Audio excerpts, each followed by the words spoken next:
காலையில் எழுந்து சரி சட்னி அரைக்கலாம் அப்படின்னு சொல்லிட்டு வெங்காயம் பூண்டு தக்காளி எல்லாம் போட்டு வதக்கி சட்னி அரைச்சி வச்சுட்டேங்க. சரி இட்லி சுடலாமா தோசை சுடலாமா அப்படின்னு சொல்லிட்டு எனக்கு ஒரு கேள்வி இருந்தது. சரி எதாக இருந்தாலும் முதல்ல சாப்பாடு வச்சிடலாம் கொஞ்சமாக அப்படின்னு சொல்லிட்டு கொஞ்சம் சாப்பாடு வச்சுட்டேன்.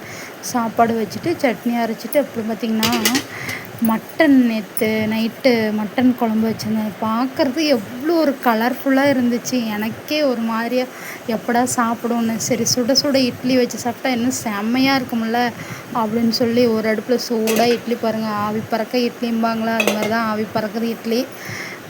சரின்னு சொல்லிட்டு இட்லி எடுத்து தட்டில் போட்டு நல்லா சாப்பிட்லாம் அப்படின்னு எடுத்துட்டேன். இட்லி சும்மா சாஃப்டாக இருந்ததுங்க, செம சாஃப்டாக இருந்தது பார்க்குறதுக்கு. இட்லி அவ்வளோ ஒரு சுட சுட சாப்பிட்றது ஒரு அலாதி டேஸ்ட்டு தான். அது மாதிரி தான் இன்றைக்கி இட்லி சட்னி மட்டன் குழம்பு நான் சாப்பிட போகிறேன்.